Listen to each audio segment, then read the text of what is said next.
எங்கள் அப்பா வந்து இலங்கையில் இருக்காங்க. அவர் வந்து கவர்மெண்ட்டில் வேலை செஞ்சுட்டு இருக்கும்போதே அவருக்கு வந்து இந்த பிளட் கேன்சர் வந்துருச்சு. அதனால் அவருக்கு லீவும் கொடுத்துட்டாங்க. ஆனால் எந்த ஒரு இதுவுமே கொடுக்கல அவருக்கு. மாத பணமோ இந்த ரிட்டையர்ட் பணமோ எதுவுமே கொடுக்காம ஒரு 8 வருஷமாக அவர் வந்து ரொம்ப கஷ்டப்பட்டுக்கிட்டு அண்ணன்ட்ட சொல்லி அடிக்கடி ஜெபம் பண்ணுவேன். ஹவுஸ் ஆஃப் பிளஸிங் லேண்டுக்காக அறிச்சிருந்தாங்க. எனக்கு ஒரு பாரம், ஏதாவது நம்ம செய்யணும். எனக்கு போன மாதம் கொஞ்சம் பணம் கிடச்சிச்சு.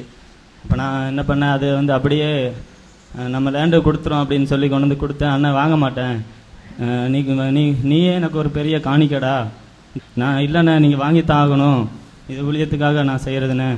அண்ணன் ஜெபம் பண்ணிவிட்டு வாங்கிட்டாங்க. வாங்கிட்டு 2 நாள் கழித்து எங்கள் அப்பா இலங்கையிலேருந்து கால் பண்ணி தம்பி 8 வருஷமாக எனக்கு வராமல் இருந்த பணம் 16 லட்சம் ரூபாய் பணம் என் அக்கௌண்ட்டுக்கு வந்துருச்சு, ஆண்டவருடைய நாமம் மகிமைப்படட்டும். மாதம் ஒரு 20,000 ரூபாய் இனி அவர் பென்ஷன் வரும். கையை தட்டுங்களேன்.